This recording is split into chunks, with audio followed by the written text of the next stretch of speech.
Buenas tardes a todas, a todos los que están participando de este webinar Repensar la economía y sociedad post pandemia, donde hoy día tenemos la posibilidad de tener un panel de tres expositoras que son muy relevantes en sus distintas disciplinas, en sus distintos campos de investigación.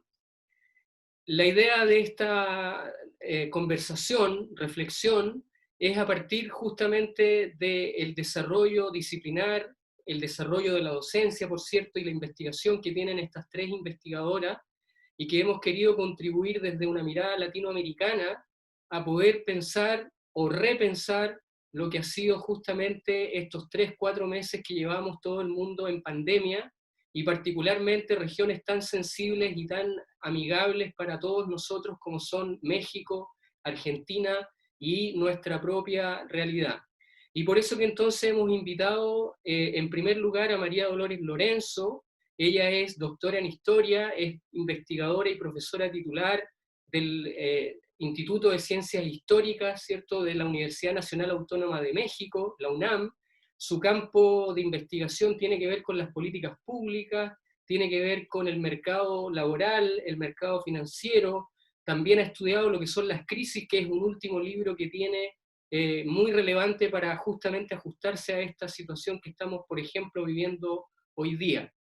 Y es, por cierto, una de las grandes investigadoras que ha sido muy reconocida en México y en Latinoamérica por estudiar justamente el Estado en sus políticas sociales, principalmente en el caso mexicano, argentino, y en comparación a veces a otras realidades latinoamericanas.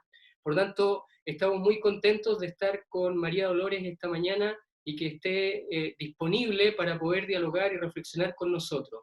Luego también nos acompaña Andrea Luch, de Argentina. Ella también es doctora en Historia, tiene un postdoctorado en cierto Harvard Business School, donde ahí ha desarrollado un proyecto muy interesante sobre el empresariado. Su área de interés justamente es el empresariado, en términos de lo que son las patentes, lo que son las instituciones, lo que son justamente las dinámicas de éxito y fracaso que han tenido empresarios y fortunas en Argentina y América Latina. Es una de las líderes justamente de la corriente de historia empresarial en América Latina, y en el fondo es investigadora del CONICET en Argentina, del Consejo Nacional de Ciencias y Tecnología, ¿cierto?, de Argentina. Es también profesora de la Universidad Nacional de La Pampa, y también tiene un vínculo con el Centro de Estudios Latinoamericanos David Rockefeller de la Universidad de Harvard, ¿ya? Por lo tanto, también queremos agradecer la voluntad, la disposición en esta situación de pandemia de la participación de Andrea Luch. Y por último nos acompaña Bernardita Escobar, que por ser de la casa, no en el fondo escatimamos las gracias por haber querido participar también de este diálogo.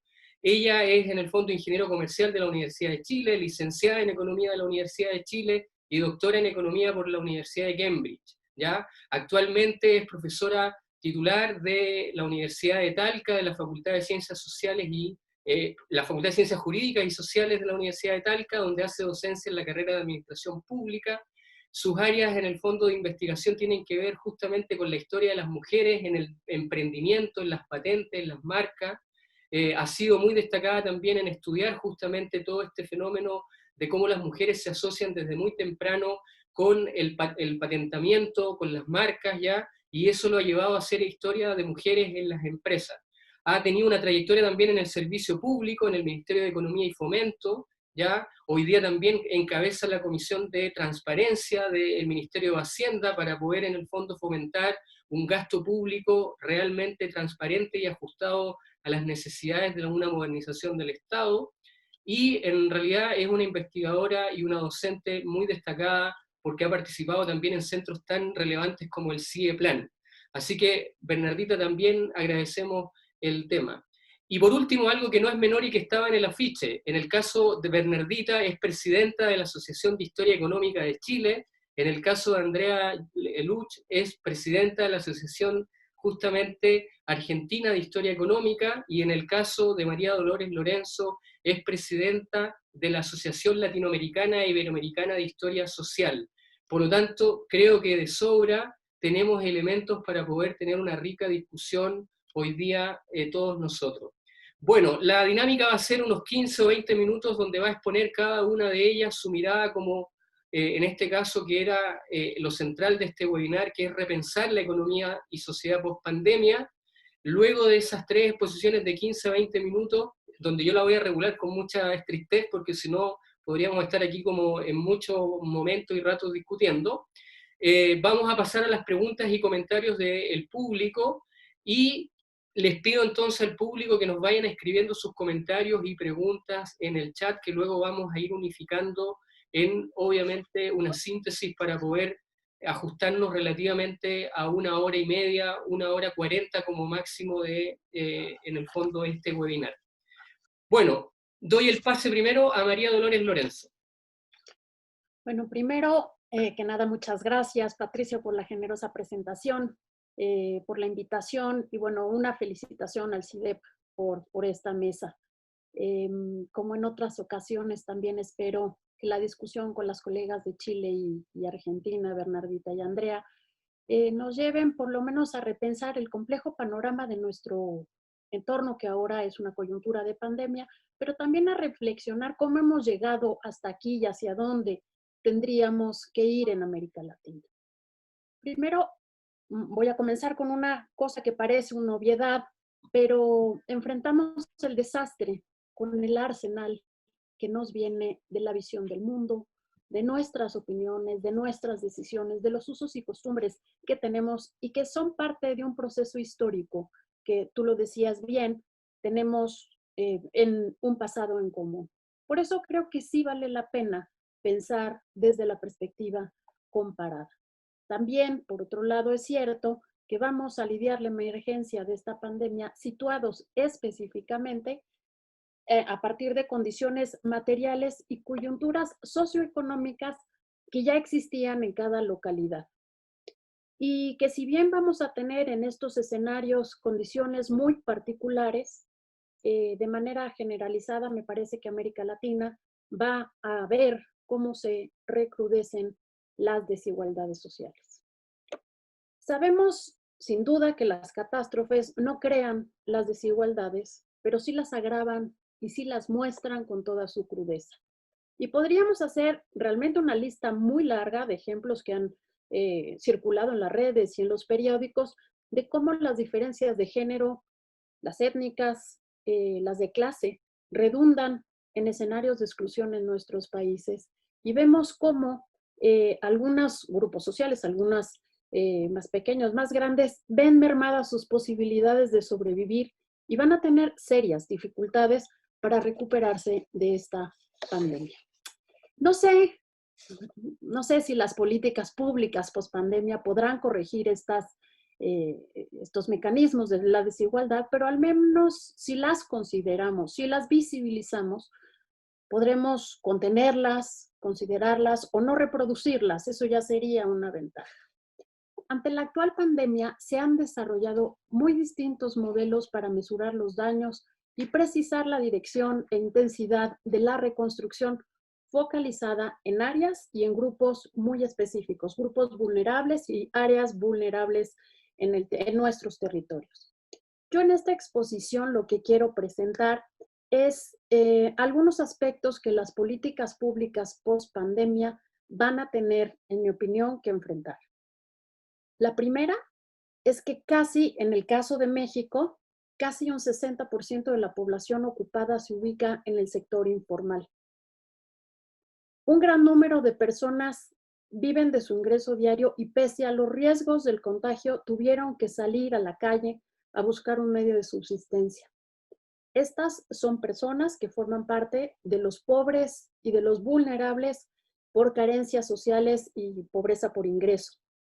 Estos son parte de los 61 millones de mexicanos pobres y vulnerables. Son quienes carecen de asistencia social, de servicios de salud, y que ante los despidos de esta pandemia, la gran mayoría de quienes han sido despedidos viven en un mundo que carecen de seguros de desempleo. Les voy a compartir una pantalla, la pantalla de Es un infograma.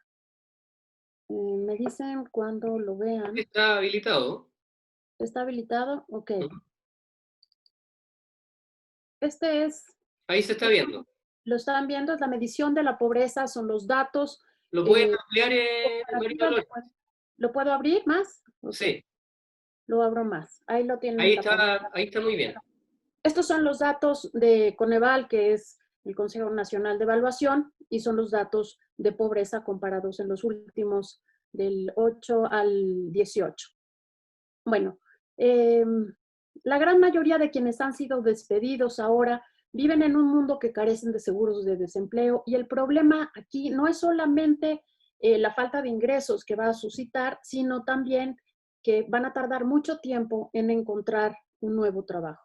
Para ellos quizá la solución sería contener la caída del ingreso y crear empleos, pero además existe el riesgo de un trasvase del empleo formal al empleo informal, con lo cual también tendríamos que proteger este trabajo que cuenta con el acceso a la provisión de ingresos, al bienestar y a los servicios públicos.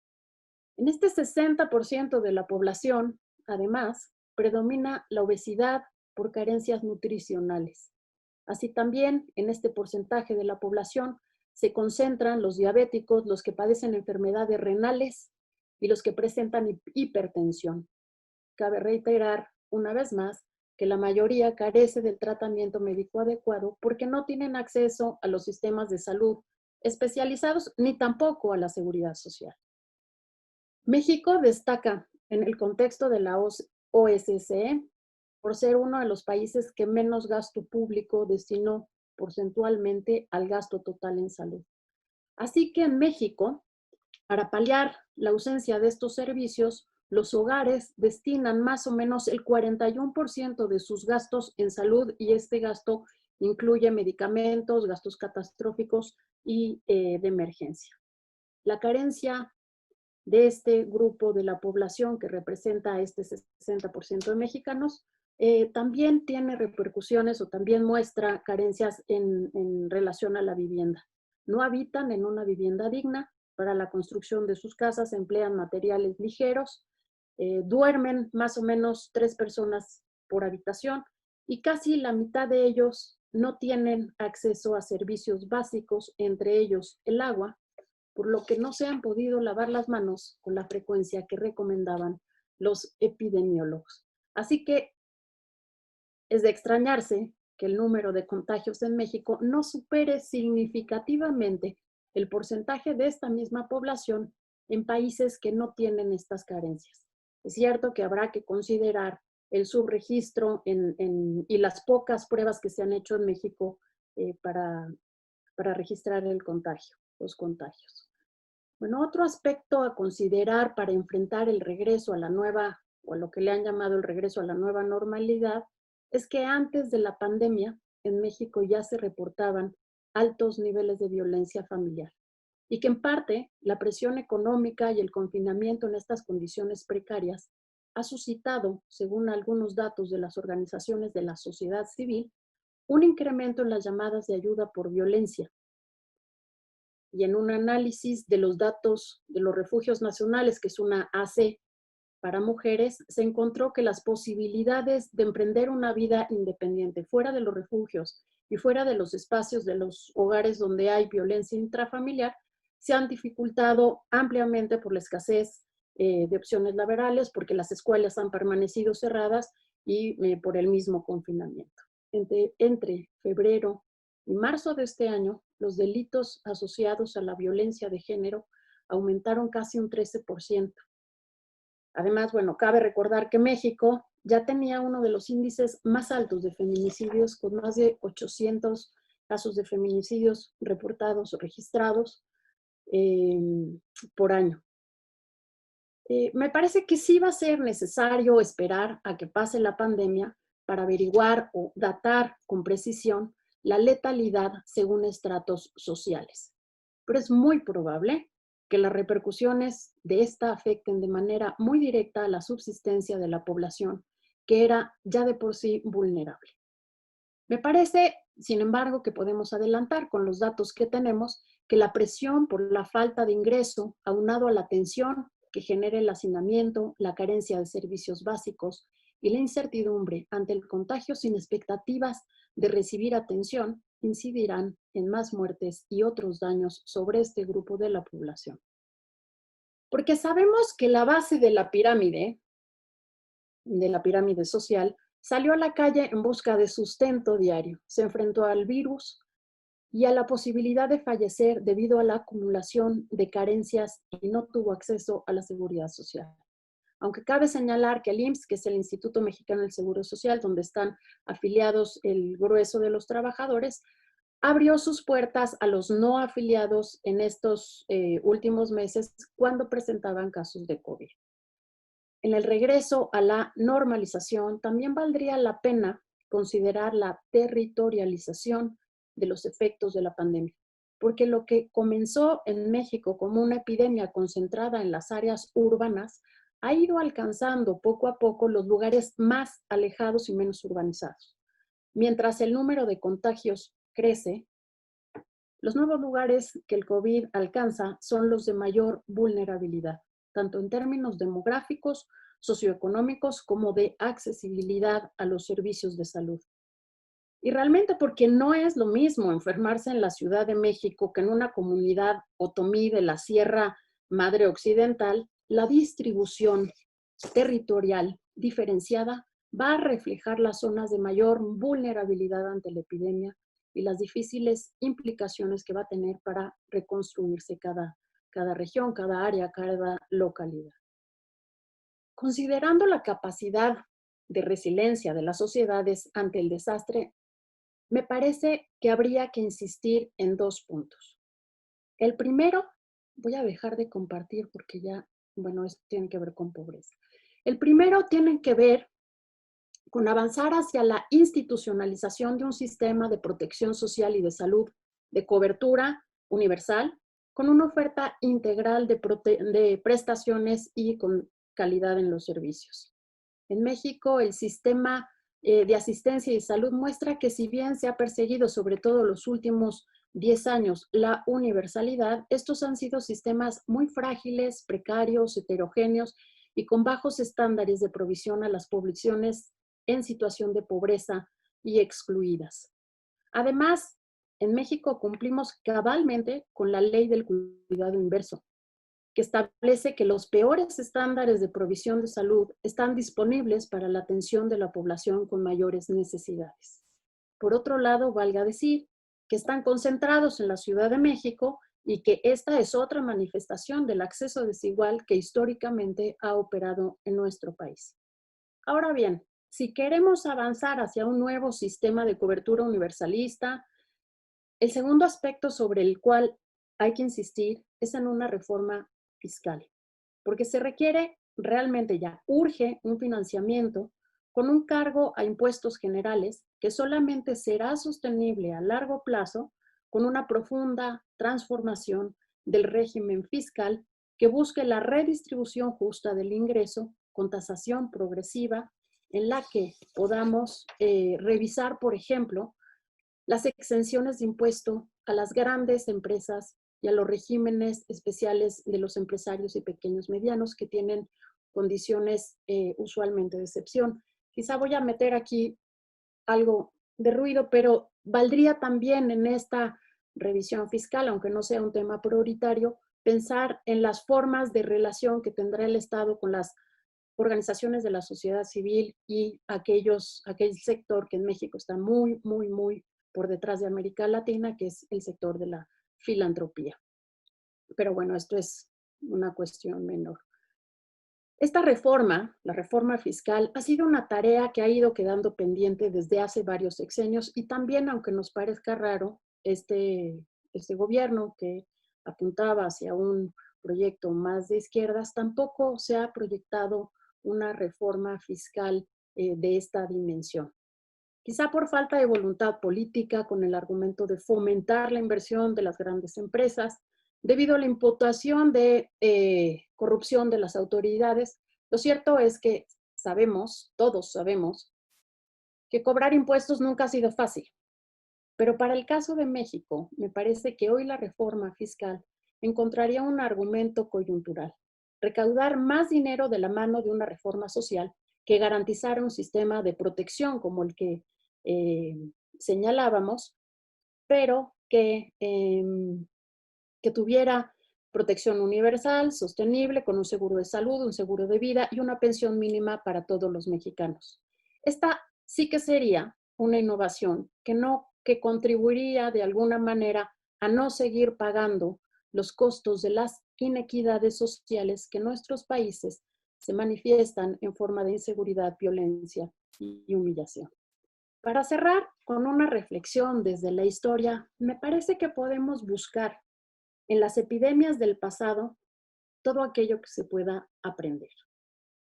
Quizá en una ciceroniana convicción de que la historia es maestra de la vida, esta opción puede ser útil siempre y cuando sepamos combinar en la toma de decisiones tanto el sentido del rumbo de los casos análogos que hay en el pasado, como aquella sensibilidad de saber adaptarlos al tiempo vital de quienes los padecen.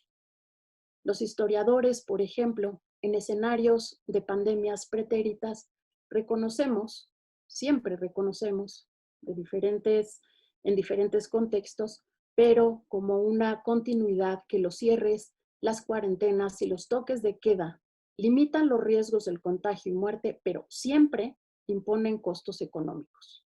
Hemos demostrado que estas medidas impactan de manera directa en las formas de subsistencia de las personas. Y por eso, desde la destrucción masiva de la peste en 1348, todos los reinos y ciudades europeas en la post-pandemia dictaron leyes sobre trabajo y normas que controlaban los precios de alimentos y los costos de la vida. Yo no sé si esta será la primera lección que habría que aprender, pero además, por otro lado, después de una pandemia, también es sabido que para contener los riesgos suele haber inversión en aquello que produce bienestar, sobre todo en infraestructuras de asistencia y salud, pero también en investigación científica.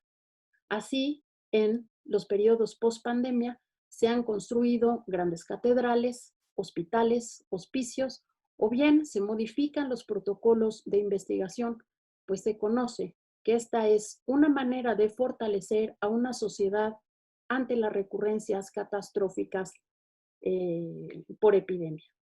Y también creo que quizá serían estos los criterios que habría que pensar y revisar para aplicar mejores prácticas en esta pandemia.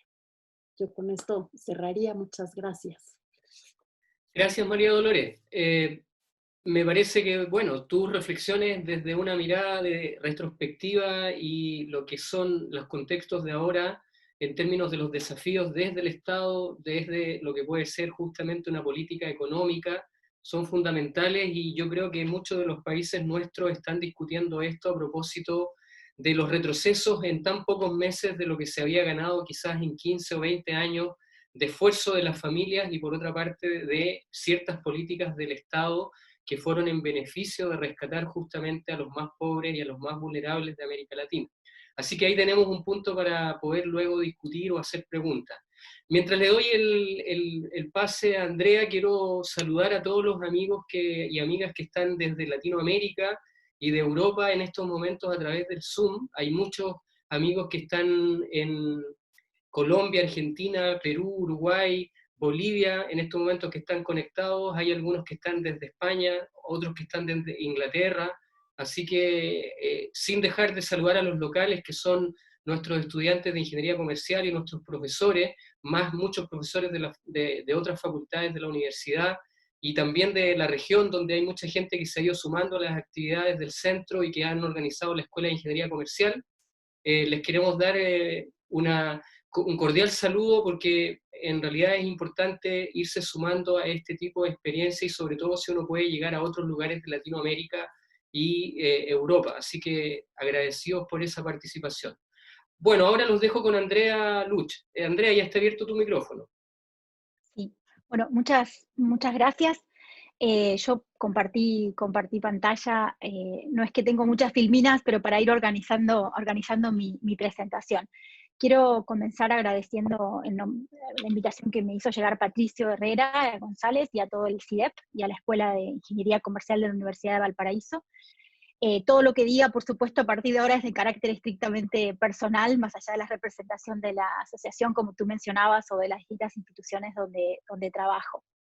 Les quiero contar algo. Cuando Patricio me hizo llegar este mail y vi el título, Repensar la economía y la sociedad post-pandemia, me asustó mucho aceptar la invitación. Y en parte esto tiene que ver con algo más personal, que desde que empezó esta crisis y que fue adquiriendo carácter global, mi propia reacción fue informándome, escuchar y pensar más que hablar, ¿no? De aprender. Y sigo en ese estado y asumo que sigo pensando y tengo más preguntas que respuestas, y desde ese lugar me sumo a este conversatorio.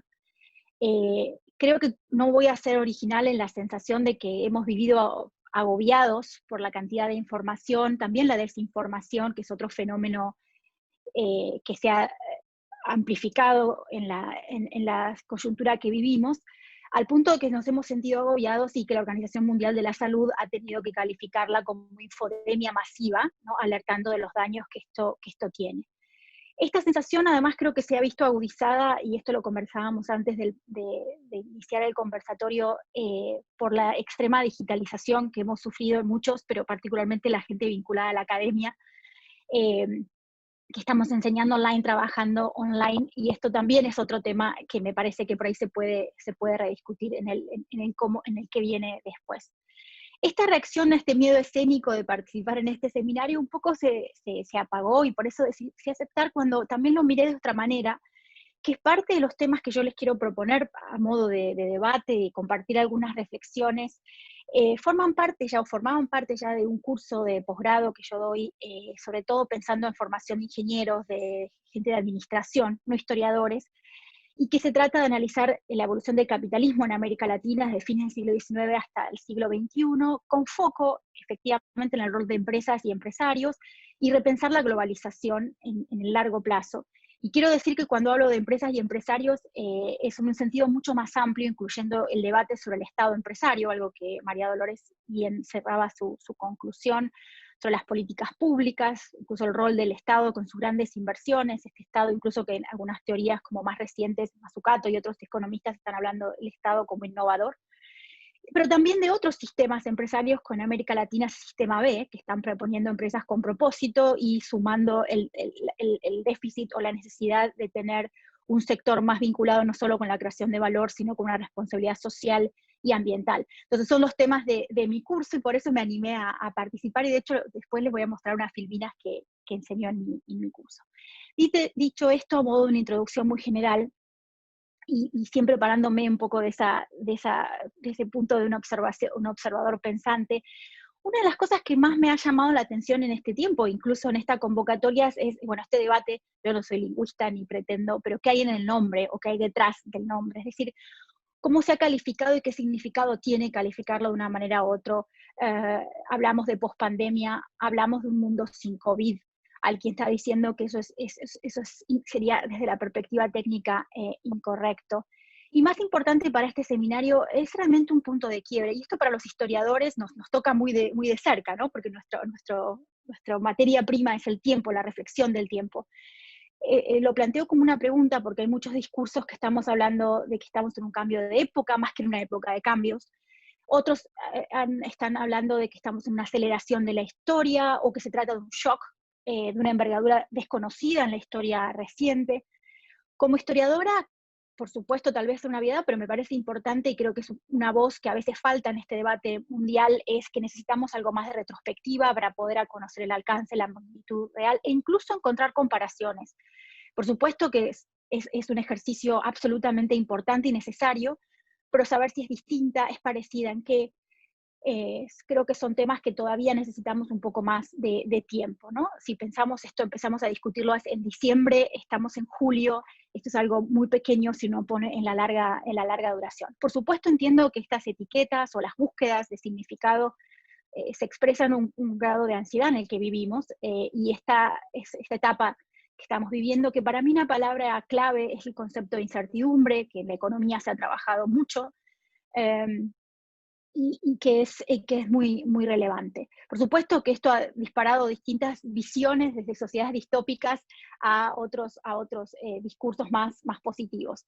No tengo tiempo, pero este es otro tema que me parece interesante. Pero sí hay algo que, hablando de incertidumbre y cómo los historiadores que podemos aportar en estas discusiones, hace poco leía un análisis cómo durante las determinadas crisis la discontinuidad domina y la linealidad se disuelve. Entonces aparece prácticamente esta teoría de la predicción, ¿no? Que la predicción se vuelve esencial, pero a su vez es imprescindible, y los modelos previamente conocidos, validados, tanto a nivel estatal o de organizaciones supranacionales, como lo hemos visto con la ODC u otras, que se han visto muy alejados de las realidades que pretenden describir o analizar o ordenar, ¿no? Y lo que vemos es una gestión pragmática de la crisis a muy corto plazo, que es obvio, pero que no está atacando, y un poco lo que señalaba, creo, no me voy a detener en los puntos que ya señaló María Dolores, en condiciones estructurales que ya eran previas a lo que estamos viviendo y en que en todo caso lo han agudizado.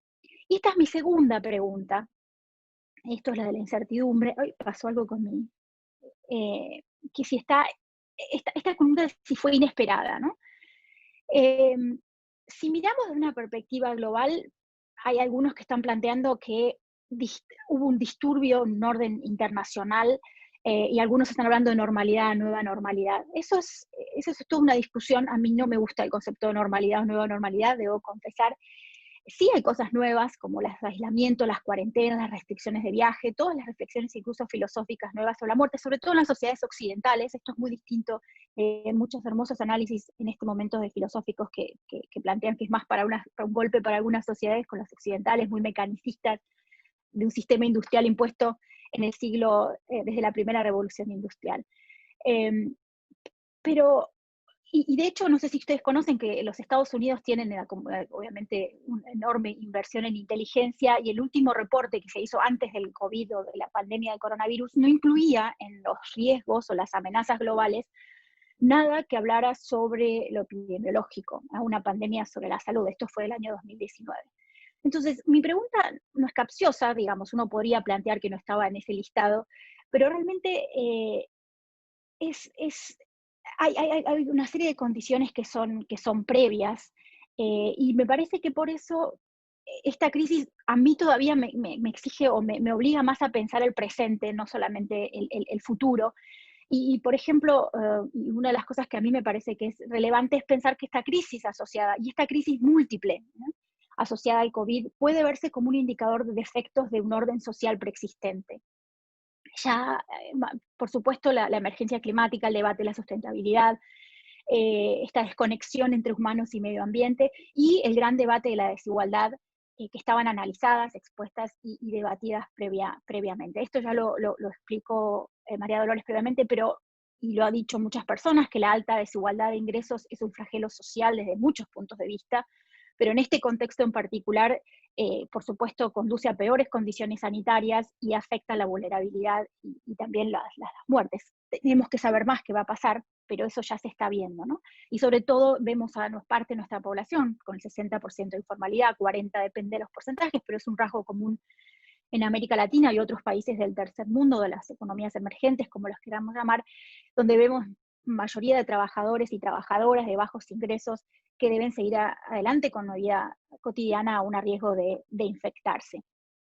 Y en general América Latina llega a esta coyuntura atravesada por un legado histórico de desigualdad masiva, de discriminación racial generalizada y otras problemáticas sociales, donde también está el tema de las grandes ciudades. Si bien en algunos lugares se ha extendido, esto está siendo particularmente visible en las grandes urbes de América Latina, y donde también se ve un impacto diferencial de acuerdo a las políticas públicas que los países están atravesando, ¿no? Donde hay países con gobernanza que uno podría decir más o menos inepta, que uno puede ver, pero impactan la vulnerabilidad, y creo que el caso de Brasil es un caso que está llamando la atención en el manejo. Entonces, la epidemia está ampliando más de desigualdades que ya existían, y por eso la pandemia no solamente es un problema médico, sino que es un problema económico, pero sobre todo social, ¿no? Entonces la pregunta y un poco que nos convocaban es, y digo, y esto cuando no es nuevo, discutimos muchos en mi clase los riesgos de catástrofe global, esto es algo del 2017, o sea, tiene bastante tiempo, es decir, este es un debate que uno ya podía, o por lo menos en nuestras clases ya las discutíamos, como los distintos riesgos de catástrofe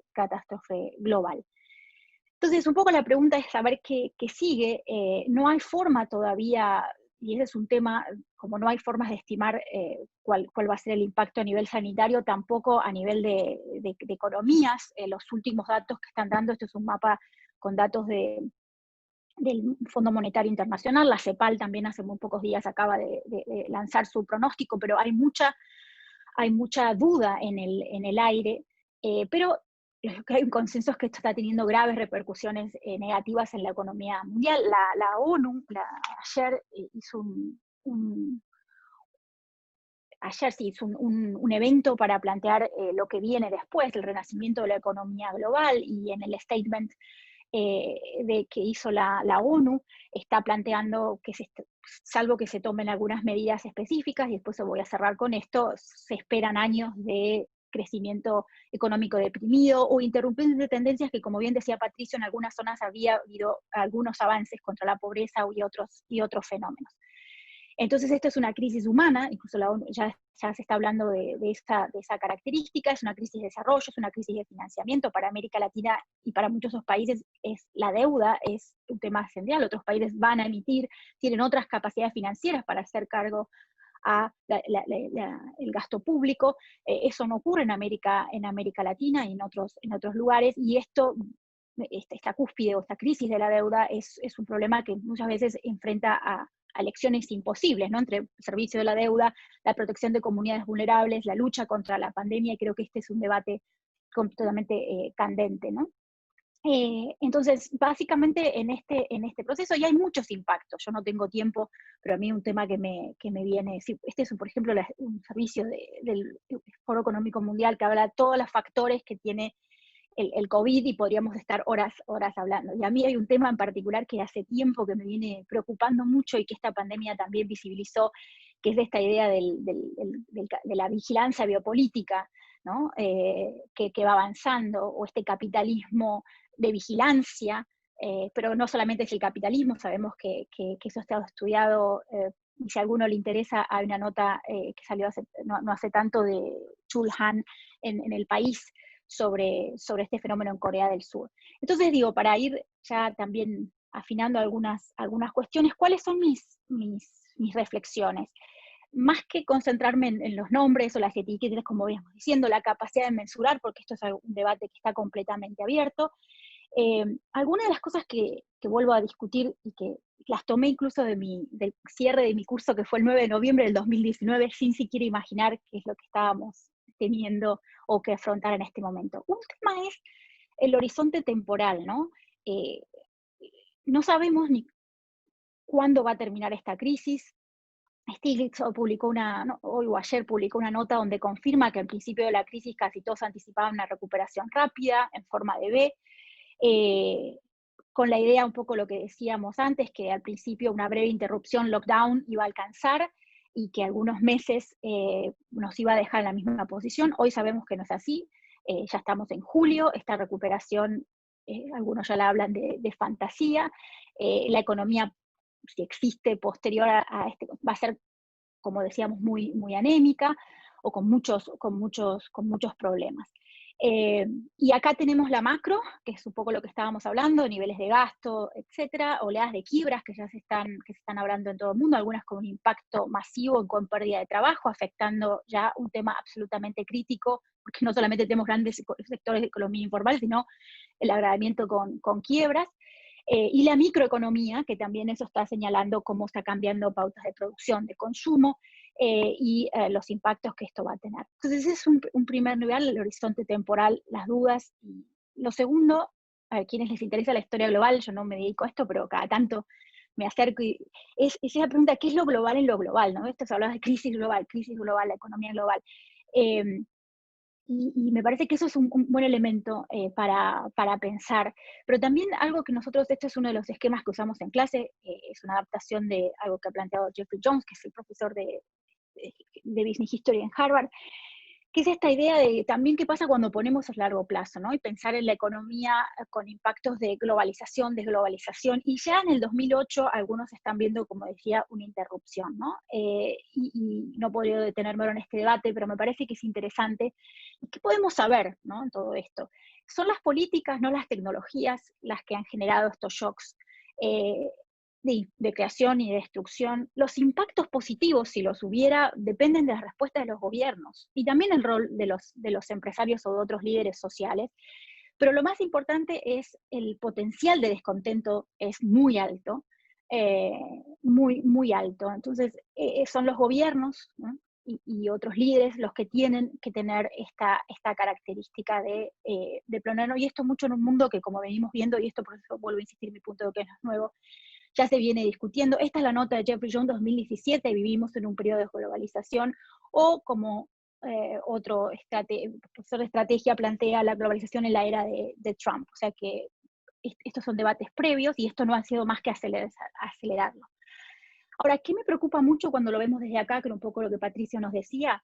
Básicamente, cómo pensarlo desde donde estamos nosotros, ¿no? Los contextos y las complejidades, cuando digo qué es lo global, la globalización son esas macroestructuras, pero yo creo que nosotros tenemos mayores responsabilidades, incluso desafíos éticos que enfrentamos en países con una extrema pobreza y exclusión, con crisis económicas recurrentes, con conflictos armados, con corrupción, con una marcada desindustrialización, inestabilidad y otros factores que ya han sido nombrados por María Dolores, ¿no? Entonces, ¿cómo son esas respuestas? Y yo tal vez, esto es una pregunta que dejo a la audiencia, el tema de las miradas más endógenas, ¿no? Porque hay muchas fórmulas o recetas que a veces se han aplicado o para estructuras o panoramas, y creo que no he leído tanto, y esto es una pregunta por ahí para la audiencia, cómo pensar esto desde miradas que respeten y que conozcan estas especificidades que tienen nuestros países, por ejemplo, el grado de informalidad para recuperar un mercado de trabajo, o lo que decíamos antes, y retomo, que después lo podemos discutir, la reforma fiscal, qué tipo de fiscalidad necesitamos en países con esta estructura, qué tipo de cobertura universal, algo que ya se está discutiendo, hay países que ya lo tienen, dicho sea de paso, pero qué tan posible es en nuestros países. Me parece que esa necesidad de miradas más endógenas, de alguna manera, más allá de la mala fama que tienen en nuestra región, vale la pena. Y esto para mí es una encrucijada para América Latina. Y ya para ir cerrando, para no poner extenderme más del tiempo, que creo que estoy ahí, creo que mi punto es reconocer la complejidad. No hay destinos escritos, los historiadores lo sabemos, hay opciones, y esos múltiples caminos. Esta gestión de la crisis plantea preguntas para las que todavía probablemente no tengamos respuestas, pero sí el Estado, las políticas públicas son lineales. Ayer la ONU decía quién va a liderar, y decían necesitamos respuestas concretas, radicales e implementables. Y ante el riesgo de simplificar, hace unos tiempos leí un libro que le interese más temas de innovación, y que es el que lo escribió el fundador de la tarjeta Visa. Todos sabemos lo que es Visa, poco sabemos la historia de Visa, que además está muy ligada al blockchain, y a los bitcoins, etcétera, porque es una cuasi organización. Y este fundador tiene un libro que él, y una idea de los sistemas caórdicos, organizaciones caórdicas, que no tengo tiempo, pero sí hay una cosa que es, si necesitamos innovación, para tomar una palabra de María Dolores, tal vez haya que ponerse a pensar diferente, ¿no? La fuerte y profunda de la innovación es la complejidad, pero tal vez el hecho de las instituciones preexistentes, que yo creo que ese es el gran debate que también se viene. Si queremos ser innovadores, vamos a tener que pensar distintas soluciones, distintas formas de pensar. Y hay una frase que él tiene, que es no lo que fue, lo que es, lo que será, sino cómo queremos que sea. El ought to be, me parece que es muy importante. Y en esta discusión la historia importa, los contextos importan, el contexto latinoamericano, y la legitimidad. Cuando digo legitimidad es que el descontexto es alto, e importa en una sociedad que debería ser cada vez más inclusiva. Y con esto culmino. Gracias, Andrea. Bueno, pones el acento justamente en problemas tan sensibles como es cómo América Latina se tiene que volver a reinsertar en esta globalización, cómo tiene que superar algunos de los déficits que no ha logrado estructuralmente desarrollar, con énfasis en temas como justamente la desigualdad y todo lo que conlleva eso, y cómo eso nos tiene que llevar a dar nuevas respuestas y no hacer más de lo mismo. Así que te agradezco esas reflexiones. Ya hay algunas preguntas que han ido circulando tanto por lo que señaló María Dolores como por lo que estás comentando tú. Bueno, y por último damos el pase a Bernardita. Ya está abierto el micrófono, Bernardita. Y sin dejar antes de mencionar que las preguntas las pueden hacer por el chat tanto de YouTube como por el chat de Zoom. Entre las dos plataformas en este momento tenemos más de 140 personas conectadas. Bernardita. Hola, muy buenas tardes ya. Ha sido súper interesante poder escuchar a mis colegas y también me parece súper pertinente hacer la aclaración, igual que Andrea, que en lo que yo voy a plantear hoy día representa mi visión personal y si bien es cierto tengo, digamos, la investidura de presidente de la Asociación Chilena de Historia Económica, lo que voy a plantear refleja solamente mis reflexiones en torno a esta pregunta. Voy a poner la presentación, que no es gran cosa, digamos, simplemente un ordenamiento de ideas. Y yo creo que, tal como mencionó María Dolores, la situación de la pandemia por lo menos ha hecho evidente o ha hecho mucho más manifiesto cuáles son y en los niveles de vulnerabilidad en que se encuentran determinados sectores de la sociedad que han estado vulnerables previamente, pero que la situación de la pandemia ha ahondado de manera muy cruel sus niveles de vulnerabilidad, o sea, ha ahondado la vulnerabilidad. Y sobre estos grupos, que son al menos el grupo de las mujeres, de los ancianos, y en general la gente de menores ingresos y que vive en situaciones de menores ingresos, y mayormente las que cumplen doblemente mayores ingresos, y cualquiera de estas características que yo estoy mencionando, se ven doblemente afectados. Pero la situación de los migrantes también, por lo menos en Chile, ha quedado sumamente manifiesta la vulnerabilidad de esos sectores y los niveles de pobreza y de abandono que muchas veces tienen. Y también en una dimensión distinta, pero que no voy a tener tiempo, creo, de referirme, la infancia. Los menores, el hecho de los efectos que van a tener para los niños de distintas edades y de distintos niveles, pobres y ricos, unos más y otros menos, el hecho de tener que enfrentar sus tiempos de educación en reclusión. Eso yo creo que es un tema importante que vamos a tener que aprender a mirar en su propio mérito y con los niveles de profundidad que esto amerita por la importancia del sector de población de infancia, pero además por los efectos de largo plazo que tiene, porque los otros sectores son adultos y las afectaciones son más bien temporales y no necesariamente de largo plazo, a menos que obviamente afecte la vida.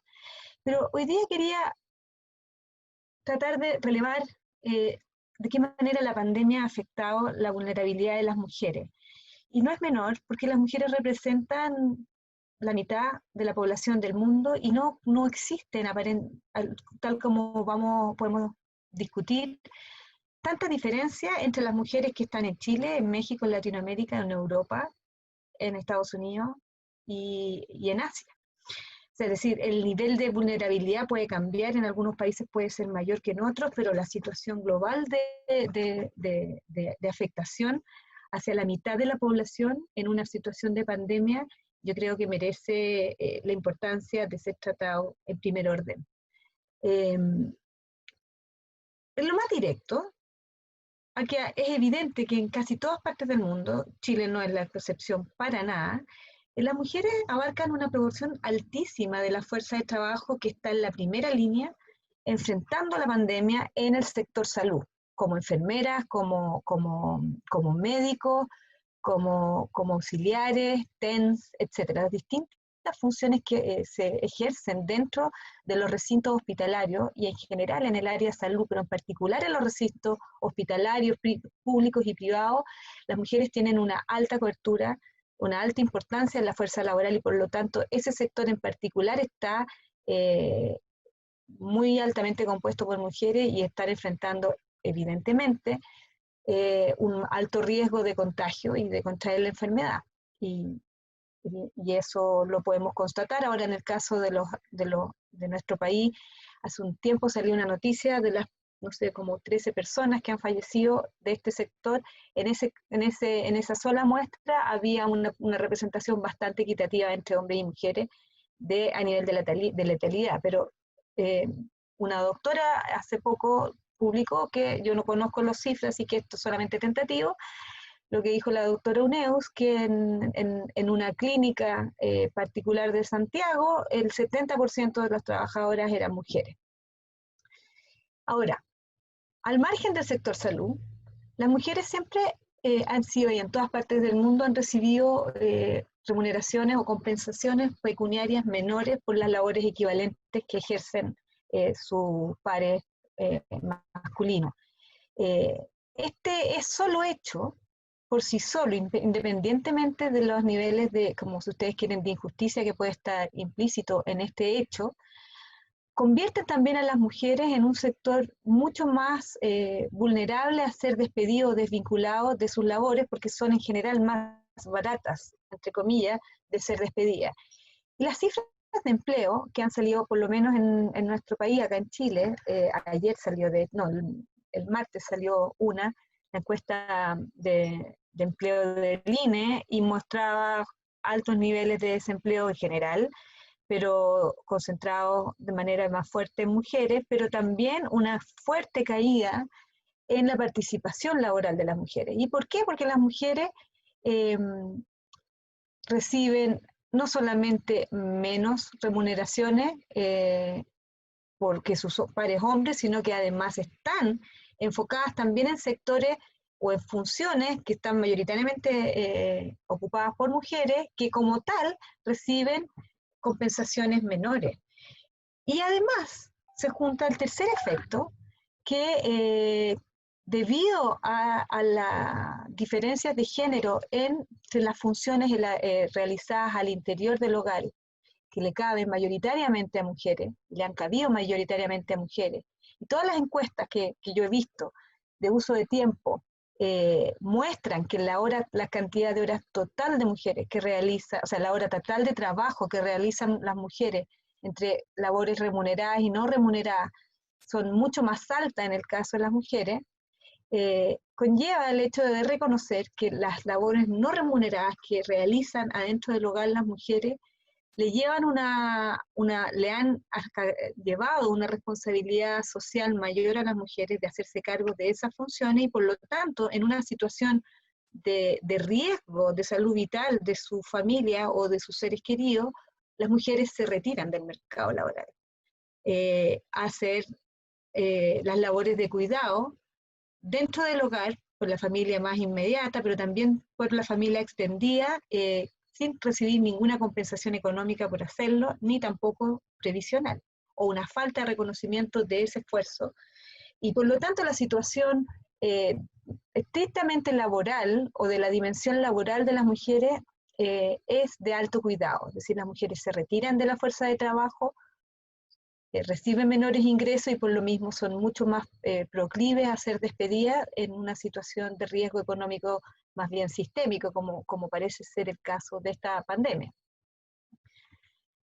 Pero mencionaba también María Dolores, y como ella lo dice en el caso de México, es un hecho también acá en Chile, la exposición de la violencia de género, y en particular a la violencia intrafamiliar, que siempre ha sido un tema que se ha conocido, pero ha sido un poco tabú, y las cifras recién desde que se empezó, en el caso de mi país, a publicitar o a la necesidad de distinguir entre los crímenes que pueden ser catalogados como violencia intrafamiliar en los indicadores de la Fiscalía Nacional, que persigue los delitos en general, pero que ahora está obligada a catalogar en el fondo la violencia intrafamiliar en una categoría específica, ha mostrado que las mujeres, o sea, la violencia intrafamiliar en que existe para los dos lados, entre hombres y mujeres, con niños y con niñas, pero en términos de género, las víctimas son de manera, no recuerdo ahora, pero creo que eran 70% de las víctimas de violencia intrafamiliar son mujeres. La situación de pandemia y el confinamiento entonces ha expuesto a un riesgo mucho mayor de ejercicio de esta violencia hacia las mujeres, en el formato de violencia intrafamiliar, relegándolos a una situación de aislamiento tal que ni siquiera pueden pedir ayuda o encuentran más dificultades de pedir ayuda a las que históricamente han enfrentado y que les han permitido ser víctimas de la violencia de género. Lo delicado o lo que aumenta la gravedad de esta situación súper delicada es que el Estado no ha estado a la altura nunca, y por eso esta situación de vulnerabilidad de las mujeres, de hacerse cargo de este riesgo vital que enfrentan las mujeres, pero que ha llevado o ha despertado que incluso hayan surgido iniciativas de protección o de intento de protección desde el sector privado, como esta iniciativa que se llama la Mascarilla 19, y otras similares que me tocó ver en una farmacia que se están publicitando, lo que deja en evidencia la necesidad de hacerse cargo de este problema, pero también el retraso o nivel de inacción o incapacidad del Estado de proteger a las mujeres. Uno podría incluso ahondar el discurso y decir una falta de voluntad por proteger a las mujeres. Pero lo más reciente y que también muestra esta preocupación o falta de empatía o de preocupación más multidimensional de parte de la autoridad de hacerse cargo de la violencia de las mujeres es el caso de las mujeres del grupo de mujeres que se llama Las Tesis, que relevó una manifestación de protesta contra la violencia de género hace unos meses atrás, hace como unos 6 meses atrás, que tuvo revuelo mundial, y hoy día enfrentan una querella por parte de Carabineros por amenaza a esta mujer, lo que muestra que el Estado o órganos del Estado no tienen problema en reaccionar para reprimir o coartar las manifestaciones de repudio desde las mujeres por esa violencia, criminalizándola. Yo creo que a mí me preocupa, porque en realidad cuando uno empieza a hacerse cargo de las señales sociales de descuidado por la situación de vulnerabilidad de las mujeres, uno no puede pasar por alto todos estos episodios que van configurando un cuadro que yo creo que es bastante preocupante. Ahora, si yo trato de poner un loop y mirándome al ombligo un poco de la situación de la pandemia, mujeres en el mundo de la academia, tiene también su correlato exactamente por los mismos factores que yo acabo de mencionar y que ya se están constatando. Leí hace un par de semanas atrás al menos dos artículos en el cual se evidencia trabajo académico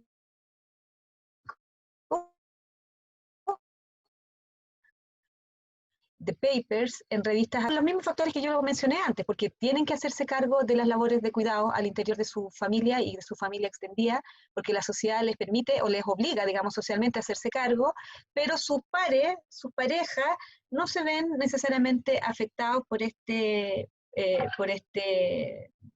esta carga, sus parejas, digamos, de pareja romántica, pero también sus pares académicos. Es decir, ¿por qué los académicos hombres no enfrentan esta misma reversión o contracción en la productividad académica que sí enfrentan sus colegas? Yo creo que esto es serio en sí mismo, porque resulta que si no nos hacemos cargo de estos efectos, la progresión en la carrera académica de las mujeres también se va a ver afectada.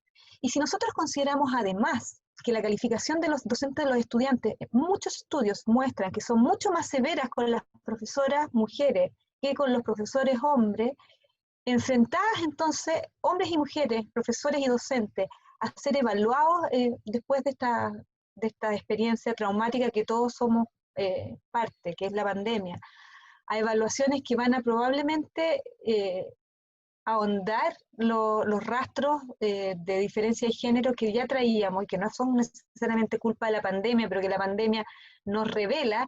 No nos debiera sorprender ver que las profesoras van a enfrentar evaluaciones docentes más severas, con menores calificaciones de parte de sus estudiantes, producto del malestar que naturalmente van a tener los estudiantes por haber enfrentado un semestre o un año en una situación compleja, pero que tienen que rendir y mostrar productividad como si no lo tuvieran, como si no tuviesen que enfrentar esta situación. Por lo tanto, la pandemia para las mujeres yo creo que representa una amenaza real y tangible que es multidimensional para poder sobrellevar la situación de vulnerabilidad que ya traían en su mochila. Ahora, si nosotros pensamos en una situación más retrospectiva, ¿cuánto sabemos nosotros de cuáles son las políticas que podemos echar a la mano para hacerse cargo en términos de políticas públicas, de situaciones de pandemia? Yo por lo menos, en mi situación particular, encuentro que no sé nada. Estoy un poco como lo que decía Andrea, es decir, estamos todos en una situación incierta, pero lo que es más preocupante, o tan preocupante, es que nuestros países enfrentaron pandemias antes.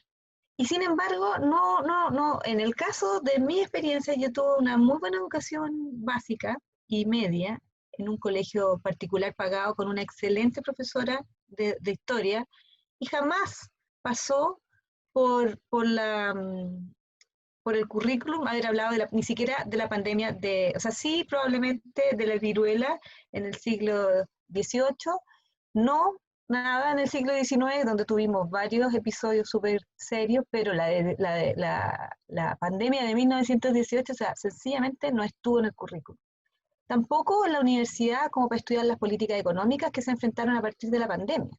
Y lo que ocurre en el caso particular de Chile respecto a la pandemia de 1918 es que cualquier política que se pueda haber tomado, políticas económicas para enfrentar el desastre que significó de la muerte del más o menos el 1% de la población en ese minuto, fue que coincidieron cualquier política con las políticas de reforma del Estado que se fueron tomando producto de lo que en Chile se llamó la cuestión social, que fue un llamamiento que hizo el doctor Augusto Rego en los 1880 en una serie de cartas donde manifestaba la precariedad en el fondo en la que vivían altos sectores de la sociedad que estaban completamente al margen de la política pública. Y eso llevó, pero lentamente, a ir haciendo una reforma del Estado, por lo tanto, coinciden de alguna manera esas reformas cuando se manifestaron con los efectos de la pandemia. Entonces, ¿cuánto aprendió la sociedad de la pandemia vis a vis hacerse cargo de los problemas de la cuestión social? No son fáciles de identificar. No va a ser fácil por esta coincidencia de espacio, y uno podría suponer de que tal vez por eso no ha sido estudiado, no ha sido tratado, no existe como un conocimiento previo, pero el hecho es que no es parte del currículum de historia económica de Chile el tratar la pandemia de 1918, por lo menos considerando la alta letalidad que tuvo. Por lo tanto, yo creo que el efecto de la pandemia sobre las mujeres va a tener algo parecido. Es decir, las mujeres traíamos una situación de vulnerabilidad expuesta y evidente a los niveles tan altos como de estar expuestas a ser muertas por sus parejas, o por sus padres, o por sus hermanos, y sin embargo hemos llegado al año 2020 con esa vulnerabilidad abierta. Por lo tanto, no creo que vaya a ser tan fácil poder distinguir o poder identificar de manera más evidente cualquier cambio que pudiese producirse en reducción de la vulnerabilidad de las mujeres como resultado del tratamiento de la pandemia. En general, yo pienso que yo estoy bastante pesimista respecto de la capacidad de esta pandemia de remecer los fundamentos en los cuales está levantada esta sociedad, porque la vulnerabilidad de este sector amplio de la población, que son las mujeres, va a competir con la vulnerabilidad de sectores amplios de la población en general. Los sectores más empobrecidos y los sectores que tienen menos políticas públicas sobre las cuales fundarse para poder sobrellevar la pandemia, y que van, y justamente esos sectores de la población amplio amenazan de alguna manera la estabilidad o la escasa estabilidad política y económica que existe adentro de nuestros países, y en particular en Chile, me hace pensar que la autoridad va a tender a privilegiar las políticas de corte más universal, como lo que estamos viendo en Chile, que soportan niveles de ingresos básicos a altos sectores de la sociedad y por lo tanto tienen un alto impacto fiscal, y el equilibrio macroeconómico entonces va a estar puesto sobre la balanza respecto a la capacidad de dar abasto o dar cobertura de protección mínima a estos amplios sectores de la sociedad. Por lo tanto, no me extrañaría que nuevamente las mujeres, la vulnerabilidad de las mujeres sean puestas debajo de la alfombra, y una señal de este elemento yo creo que se ha visto en la discusión respecto de extender el postnatal a las mujeres en esta situación de pandemia y sustituirla en vez por el seguro de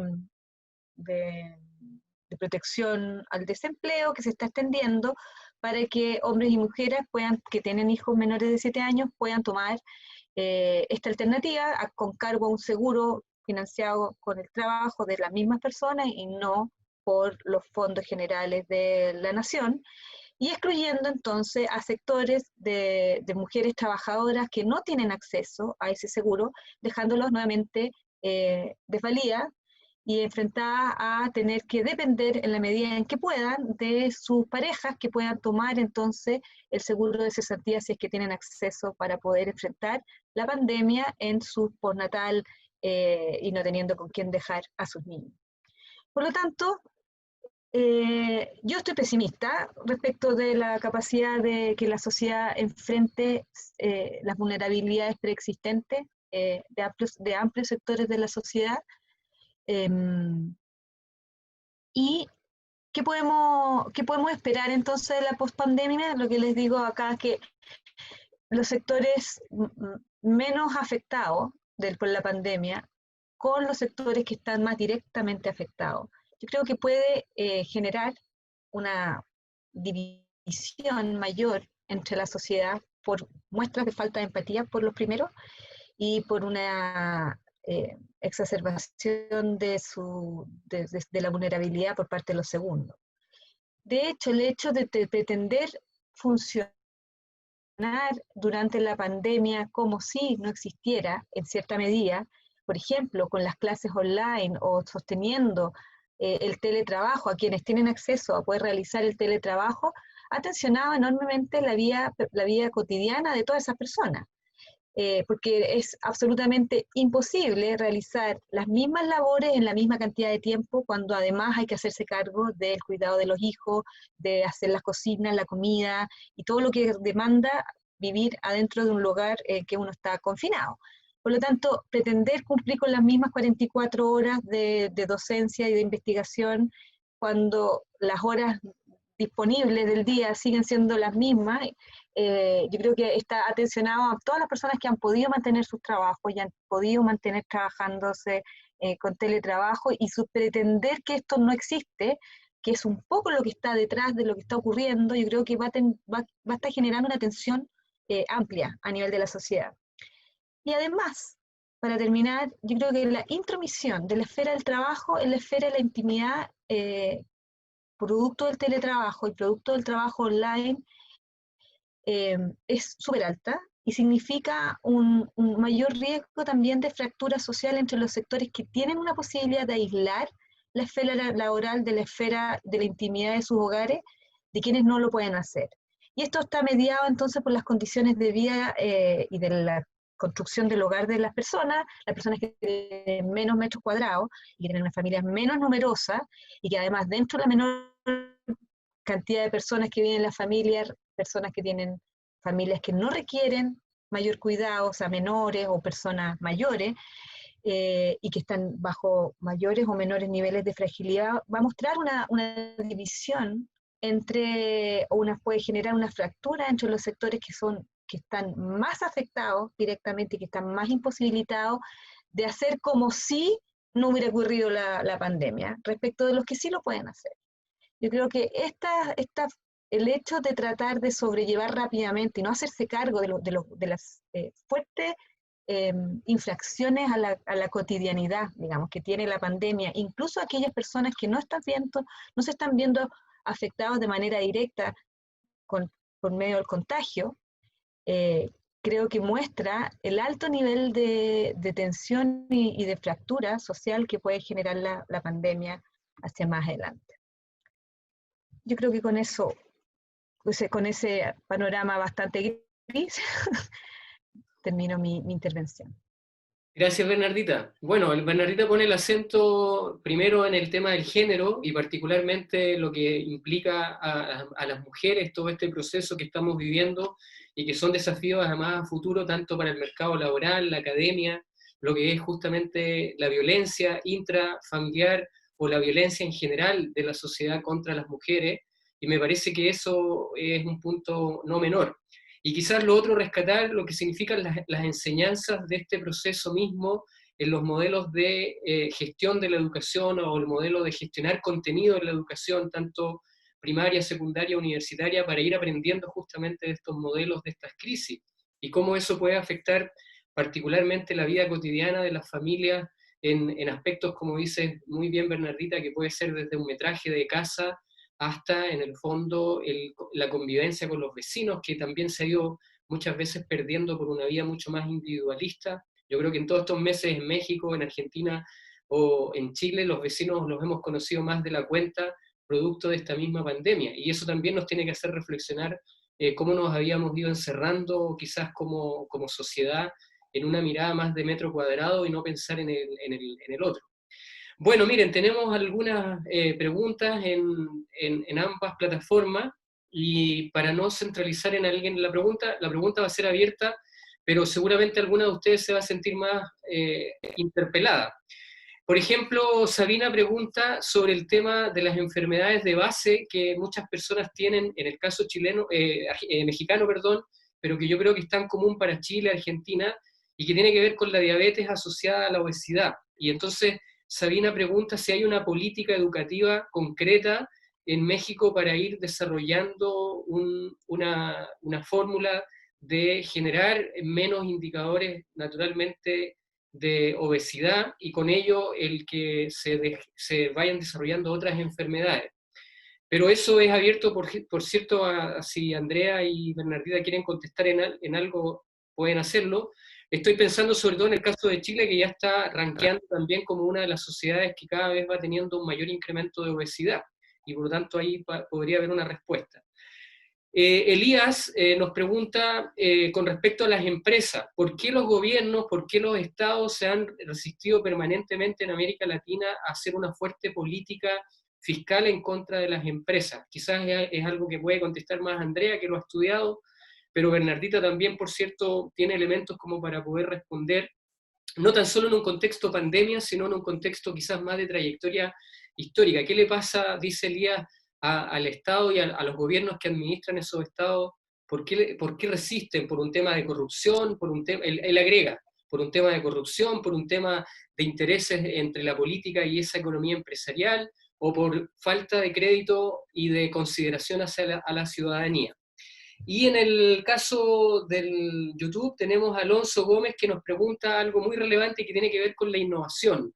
¿Dónde habría que innovar realmente en lo que viene de aquí en adelante en materia económica? Principalmente porque él dice que en materia de mercado laboral está claro que a lo mejor podemos innovar ahí, pero el déficit que nos contaba María Dolores con respecto a México, pero que es tan equivalente para Argentina o Chile, con menos número, pero que tiene también su nivel de impacto de la informalidad del trabajo. Entonces, el mismo Alonso nos pregunta o hace su comentario y dice, a lo mejor no es en el mercado del trabajo formal donde hay que innovar, sino que donde aquellas personas justamente no tienen condiciones de un salario permanente, previsión social. Pero bueno, en general la pregunta de él es dónde habría que innovar, dónde habría que poner las fichas de ahora en adelante en la economía a propósito de la innovación, ¿ya? Eso para empezar, porque de ahí tenemos otras preguntas. María Dolores, te doy el audio. Tomo el audio. Bueno, sí, específicamente sobre la diabetes. La diabetes es una de las causas, las principales causas de muerte. Aproximadamente hace unos 10 años se han empezado a hacer programas en la televisión, en el radio, más por obesidad que por diabetes, porque todavía como el 50% de la población recibe tratamiento constante, como un 30% de la población carece, bueno, solo se atiende cuando ya tiene un problema y el resto de la población, cuando se siente mal y el resto de la población no se atiende. Así que no ha habido, para esta pandemia hubo una disposición de sacar a la gente bueno, de exentar a la gente que tuviera diabetes de trabajar en los sectores que se consideraron prioritarios. Así que en bancos y demás, si se decía que había una persona con diabetes, estaba exenta. Más allá de eso, no ha habido una campaña masiva, pese a que el problema y que los gastos para el sector salud son altísimos. Sí, esta es una ventana importante de oportunidad. ¿Y hay alguna política concreta contra la obesidad en México? ¿Una política del Estado? No, hay un instituto, el Instituto Nacional de Nutrición, que es uno de los centros de alta atención, de especialización, que tiene proyectos, pero como yo decía antes, están en la Ciudad de México, atienden, o la cobertura es muy, digamos, muy escueta, muy pequeña, no llega al resto del país y sí hace falta entrar por ahí. Ahora hay otros problemas, además de la obesidad, como por ejemplo ahora la epidemia, pero también cuestiones que tienen que ver con la hipertensión antes que eso, ¿no? La gente se asusta más de morirse de un infarto que de tener diabetes que se puede ir manejando. Entonces, hay como otros problemas alrededor que han sido mucho más atendidos. Y además, bueno, el tema de la alimentación sí ha sido importante. Sí se ha procurado frente a las refresqueras. México es una de las entradas más importantes de México son las refresqueras, el azúcar. Así que ha habido cierto letargo en ese sentido. Bueno, Andrea, con respecto a lo que se planteaba de las empresas y las políticas fiscales muchas veces tan laxas. Sí, es un gran tema, que habría que hacer otro conversatorio probablemente y convocar a especialistas, pero ahí acabo de compartir en el chat una recomendación bibliográfica, si te interesa profundizar este tema, de un libro entiendo que ya está en el LSE, en la London School of Economics, Tasha Fairfield, que ha trabajado el problema de taxis y las élites económicas de América Latina, estudia el caso chileno, el caso argentino, Bolivia. Es muy recomendable y ahí, porque además marca el tiempo, o sea, los cambios en el tiempo, esto no ha sido muy estático, pero para ser muy concreta, porque seguramente hay otras preguntas, hay dos grandes debates. Uno, las propias capacidades del Estado, ¿no? Que esto es un tema que también María Dolores ha trabajado mucho y Bernardita lo hemos visto en muchas partes, que es la implementación de muchas políticas públicas en América Latina se ha visto limitada por la capacidad de esos estados y que ha sido débil, y a mí lo que me gusta de ella, que ella le agrega el poder económico de las élites. O sea, que es una cuestión de doble vía, y ella lo que estudia es la acción política, y además ha habido otros estudios, no es la única, pero es una buena síntesis para plantear, y el debate sobre democracia, inequidad y redistribución. Piketty ha publicado muchísimo, pero si le interesa, ha habido una tendencia, y la explicación es que las élites de diferentes maneras, digo, no es una cuestión simplista, han activado ya sea poder real o poder instrumental, o sea, el instrumental u otro tipo de poder o influencia para limitar ese nivel de impuesto a las grandes fortunas, a las grandes empresas. Entonces mi recomendación es ese libro, que efectivamente yo sí creo que es un tema absolutamente para seguir debatiendo, y que esta pandemia ha puesto casi todos los países en primer plano, porque nuestras estructuras económicas tienen una característica no progresiva en su base impositiva, ¿no? Así que esa sería mi brevísima respuesta, Sí, por una cuestión de tiempo. no, Y de los acuerdo. segundos, y Eso, los de segundos ir a son, esto de la innovación. sí, esa es una gran pregunta. Hay dos cuestiones. Uno es la innovación en la forma de pensar, ¿no? Que yo lo que decía es este libro que no necesariamente es que yo adhiero a todo, pero es un poco abandonar ciertas perspectivas que efectivamente no han funcionado. Un poco mi idea es que hay problemas que ya vienen de mucho tiempo atrás, cómo seguimos pensando estos temas. Eh, entonces, las formas, incluso alguien está pensando los modelos mecanicistas de pensar la realidad, hasta dónde hemos llegado, incluso con la relación con la naturaleza, ¿no? Que es un poco lo que esta pandemia nos ha puesto a relucir. Entonces, tal vez nuevas formas de pensar hay que explorar por ese camino. La innovación no es solo tecnológica, sino también más poderosamente de ideas en esta coyuntura. No tengo respuestas en este momento concretas, pero por ejemplo lo del debate o el ingreso universal, que es algo que ya se venía debatiendo antes, que está también un poco lo que decía Bernardita, cerraba con el impacto de las tecnologías, el trabajo, ¿no? Estos debates sobre el fin del trabajo y cómo la tecnología va a estar impactando, y sobre todo las economías en desarrollo, donde hay una alta informalidad, la capacidad regulatoria, como decíamos antes, no siempre es alta, las dificultades de implementación.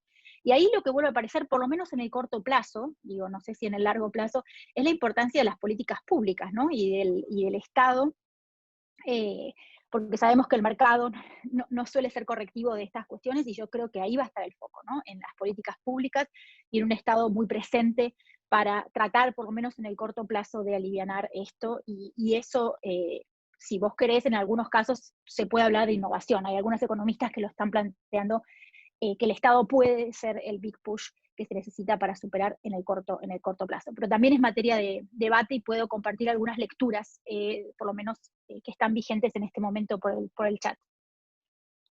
Muy bien. Bernardita. Pensando en algunas de las preguntas que aparecían acá en el chat, yo creo que obviamente las preocupaciones, digamos, el abanico de posibilidades de respuesta o de reacción que enfrenta un país que no tiene espalda fiscal para realizar o financiar políticas públicas a otros que sí lo tienen, es muy distinto. O sea, claramente es diferente poder acceder a crédito teniendo bajas tasas de interés internacional y además bajas tasas de descuento por riesgo de default. Es una cosa muy distinta a estar enfrentando una pandemia sin ni un ingreso fiscal y sin ninguna capacidad de endeudamiento, que es la situación, por ejemplo, de Argentina, que está mucho más apretado, más difícil que la situación que tiene Chile, que a pesar de que tenía una deuda mucho más, que había crecido, una deuda pública, todavía hay hartos espacios para mayor endeudamiento y además recursos propios ahorrados previamente. Y además, con todo Bernardita, lo que uno estás sin puede cámara hacer... por si acaso. ¿Cómo? Es que estás sin cámara. Perdona, no me había fijado.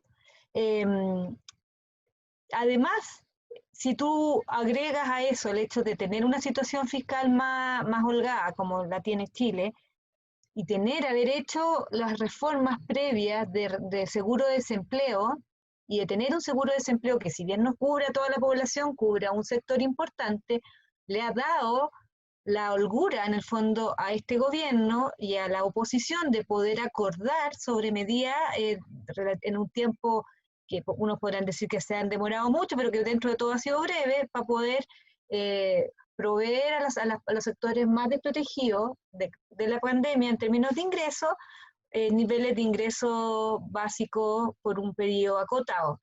Obviamente, eso es una situación muy mejorada o muy preferible a otras situaciones fiscales, pero el punto que yo hacía previamente es que el ranqueo de prioridades no cambia si tú tienes más plata o menos plata socialmente, si es que las estructuras socioculturales son tales que van a tender a privilegiar la estabilidad política, la estabilidad económica, y poner en un lugar más abajo a los sectores que son vulnerables, pero que se la puedan apañar solo porque se han apañado su situación de vulnerabilidad desde que el mundo es mundo, como en el caso de las mujeres. Por eso digo yo que, si bien es cierto, es muy distinto poder enfrentar la pandemia con holgura fiscal y a lo mejor en el futuro plantear o replantear una necesidad de reestructurar los impuestos y los fondos de ingresos del Estado, que es una discusión totalmente válida,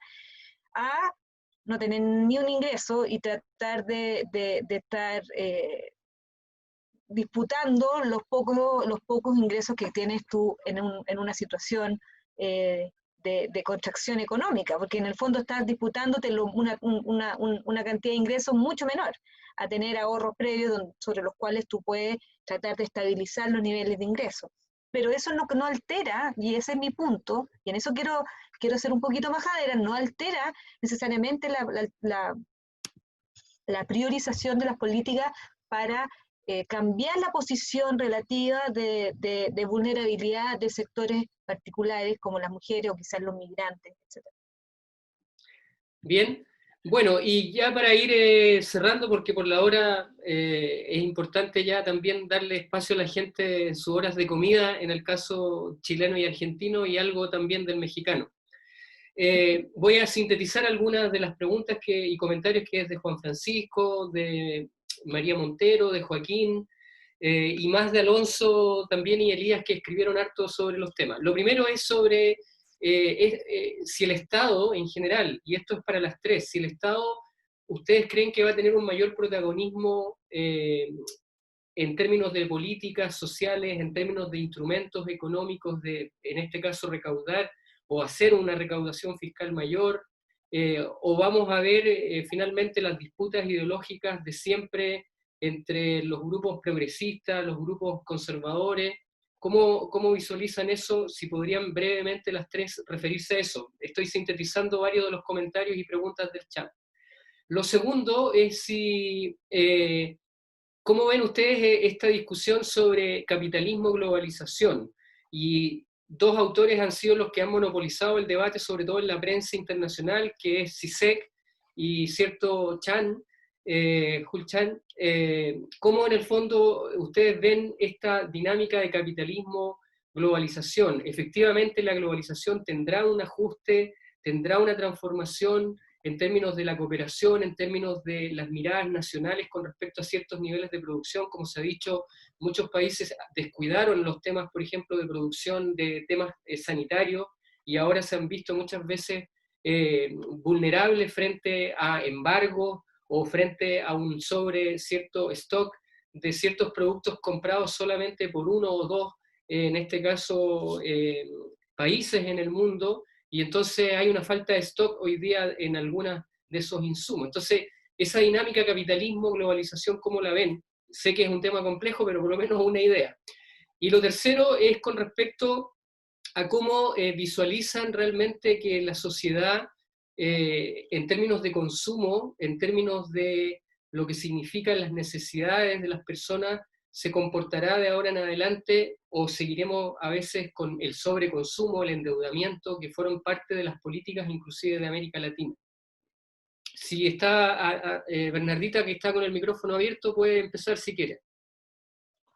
Mira, yo me voy a referir a lo último que tú planteabas, a la discusión entre capitalismo o globalización, el nuevo capitalismo, nueva globalización que va a surgir. Tiendo a pensar de que es mejor observar que predecir, ¿ya? Y yo creo que los efectos que ocurrieron sobre el capitalismo después de la crisis del 29, que fue centrarse hacia adentro, no creo que tenga espacio para ocurrir hoy día, porque estamos en una situación, un estadio muy diferente, pero tampoco creo que vaya a ser el mismo tipo de capitalismo y apertura económica que enfrentamos antes, o sea, que enfrentamos hasta ahora. ¿Significa eso anticapitalismo? No creo. Pero ¿cómo se va a configurar? Yo creo que va a depender mucho de cómo se administra la tensión doméstica interna entre los sectores más vulnerables y más afectados con la élite. Yo creo que esa fibra, digamos, de coherencia o de cohesión social es la que va a determinar la configuración de las grandes líneas, si tú quieres, de macroeconómica o de política económica de los países. Entonces, tratar de hacer aventurar una teoría general, no creo, porque hay países que van a quedar muy dañados y otros que van a quedar súper cohesionados por la administración de la pandemia. Y los países, o sea, uno puede enfrentar un shock igual de una pandemia, pero administrarlo de maneras tan distintas que van a generar situaciones de gobierno o desgobierno muy diferentes en los países. Así que pretender unificar una conclusión para todos, yo creo que puede ser contraproducente. Andrea. Bueno, el tema de globalización, Estado, son los temas de mi curso, así que a mí me parece que, bueno, yo un poco lo dije por ahí muy rápido, pero efectivamente pensar en el largo plazo, por eso decía la historia importa, la legitimidad importa, la globalización ya ha tenido ciclos de creación y destrucción, muchas veces son nuestros mindset, como vemos, la economía, cuando hablamos yo siempre incluso el pensamiento económico, que nos ha limitado muchísimo ponernos en cajas, más de ustedes, algunos son especialistas, pero hablamos de la etapa dorada de la economía capitalista, pero más de la mitad de la población y del mundo no era capitalista. Entonces, no digo que vaya a suceder, pero creo que esto ya ha ocurrido. Entonces, en nuestros esquemas hablamos de deglobalización ya en el 2008, por eso decían, obviamente hay cosas que son completamente nuevas, pero hay otras tendencias que ya estaban vigentes. En este mundo que además sabemos que está volviendo a un nuevo orden central, pero tampoco es nuevo. Estamos en el año 1000, también uno podía encontrar el centro económico de lo que podía ser mundo en Asia. Entonces, a mí me parece que una visión de largo plazo es más que nunca necesaria para pensar esta pandemia y este mundo que se viene, y ahí el Estado es clave para contestar dos de esas preguntas, pero no solamente es el rol del Estado y la política pública, sino también, y esto es alguna cuestión que varios economistas lo están tratando, es cómo medimos valor. El crecimiento económico, hemos estado muy pendientes, sobre todo en el siglo XIX y sobre todo en el siglo XX, el crecimiento económico como producción, medido en bienes, incluso cómo medimos nuestras economías todavía, y cada vez más se está llamando cómo redefinimos el valor, para qué tipo de bienes queremos crear, para quién y con qué impacto, ¿no? No solamente social, sino también ambiental. Y yo sí creo que no creo que hayan las respuestas, pero esos son los debates y las ideas innovativas que tenemos que plantear, y hay mucha literatura, entre ellas unos libros, es el valor de Value of Everything, de Marina Mazzucato, que me parece que puede ser una buena lectura para quien le interesa estos temas. Gracias. ¿Y María Dolores? Okay, gracias. Bueno, me parece que en efecto coincido con Bernardita, no podemos adelantarnos, somos historiadores y podemos aventurar una historia del futuro, pero un presagio es complicado. De cualquier manera, sí pienso, imagino, un acercamiento o un distanciamiento también entre el empresariado y el Estado, en el caso mexicano, por la cuestión de una reforma fiscal. Creo que alguno de ustedes ponía en su pregunta, ¿por qué nos ha costado tanto trabajo cobrar impuestos en América Latina? Y creo que hemos sido malos, los países del norte, los países del primer mundo, llámenle como quieren, los países que tienen una recaudación fiscal amplia, lo han hecho bien y lo han hecho justo en estos periodos de crisis. O sea, las pandemias sí son una oportunidad, las crisis son una oportunidad. En México, el Fondo para Desastres Naturales se crea después del 85. Antes no hay un fondo de desastres y se concibe no para proteger a la población, sino justamente para proteger las cuestiones fiscales. O sea, todas las pandemias conllevan detrás una crisis fiscal, una crisis del erario que no se puede sostener. Así que es una oportunidad, sin duda alguna vamos a tener que considerarlo, lo han considerado todos los países y las respuestas van a ser muy diferentes. Y ahí a mí me gustaría retomar nada más desde capitalismo y globalización. Los historiadores sociales también nos ha afectado la manera del análisis cómo vamos a analizar una historia global en realidades tan concretas como las que son nuestros objetos de estudio. Y alguien que lo resuelve muy bien es Natalie Semon. Y me parece que ella plantea que la globalización primero no habla de todo un territorio con el mismo impacto del capital o con diferentes niveles de capitalización, diferentes respuestas al capital, diferentes respuestas al capitalismo, y que a partir de estas respuestas podemos vincular sociedades más pequeñas, comunidades específicas que se vinculan. Así México, en el norte de México tenemos un importante desarrollo capitalista que está vinculado con Estados Unidos y las empresas de innovación tecnológica, y el sur mexicano, bueno, no tiene prácticamente ningún tipo de inversión en este sentido. Entonces, ¿por dónde globalizar? ¿Cómo estudiar la globalización? ¿No será a partir de regiones? Bueno, es nada más un planteamiento que se me ocurre desde la historia social. Gracias. Bueno, estamos ya finalizando y antes de despedirnos queremos dejar a nuestra directora de la Escuela de Ingeniería Comercial, la profesora Tania Yakasovich, que quiere saludar a todos los presentes y particularmente a nuestras expositoras. Tania. Muchas gracias, Patricio. Bueno, solamente quería agradecer a María Dolores, a Andrea, a Bernardita, por esta mirada tan interesante, integral y realista que nos han presentado hoy, de lo que estamos viviendo, de lo que viene, y las interesantes propuestas también que mostraron y criterios a considerar en lo que a políticas públicas se refiere. Y por supuesto, esa mirada de la perspectiva de género que siempre es muy valiosa. Quiero agradecer a todos los que participaron, a todos los que se pudieron conectar hoy día desde distintos países, a los de nuestro país también, especialmente a los académicos y a los estudiantes que siempre nos acompañan, pero además quiero invitarlos a seguir participando de estas actividades, de estos espacios de conversación que son tan relevantes en el ámbito académico dentro de toda universidad. Solo eso, Patricio, muchas gracias y espero que nos veamos en la próxima semana. Bueno, muchas gracias, Tania. Bueno, yo al cerrar solamente comentarles que estamos muy contentos de esta actividad de hoy. Se suma a todo lo que hemos venido haciendo hace un mes y medio. Para nosotros como Centro de Investigación CIDEP son muy importantes estas actividades porque dialogan con nuestros propios propósitos como centro de investigación. Nosotros hemos hecho investigación sobre la alimentación en una perspectiva histórica, a propósito de la pregunta de la profesora Sabina con respecto a la obesidad. Tenemos un estudio, un libro que está justamente publicado por el CIDEP con respecto a la alimentación en perspectiva histórica en el caso concreto de Chile, pero que puede tener muchos elementos de diálogo con México. Hemos publicado recientemente un libro sobre el trabajo y el alcohol en América Latina, donde recorremos experiencias de México, Colombia, Argentina, Uruguay y Chile, sobre cómo hubo ciertos elementos empresariales, ciertas tensiones entre trabajadores y sus empleadores con respecto al tema de la relación con el alcohol. Hemos estado también con proyectos Fondesit muy relacionados con el mercado del trabajo, la Organización Internacional del Trabajo y la Agenda Sociolaboral para América Latina, y el tema de las políticas públicas y la salud, que es uno de los temas que también hemos estado desarrollando últimamente con una de nuestras investigadoras.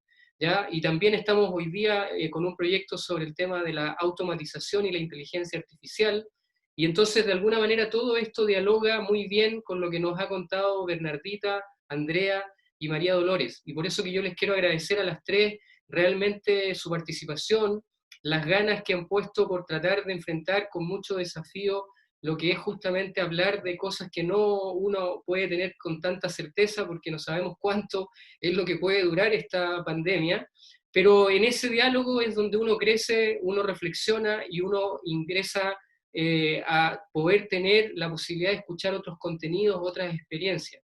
Así que agradecerle a las tres por estar aquí hoy día, y por último despedirme de todos los participantes de hoy día, porque hemos tenido casi 135 personas conectadas entre las dos plataformas, y sobre todo amigos que hemos tenido de España, de Inglaterra, como les decía, y de Europa, de América Latina, en gran parte de muchos países. O sea, vimos en el chat gente que nos estaba saludando de Argentina, de Paraguay, de Colombia, entonces de México. Estamos muy contentos porque eso también abre posibilidades de un diálogo desde aquí, desde un punto fijo como puede ser Valparaíso, Viña del Mar en Chile, y que puede en el fondo tener la posibilidad de dialogar con otras partes de América Latina y otros continentes. Así que muy contentos y los dejo invitados para la próxima semana.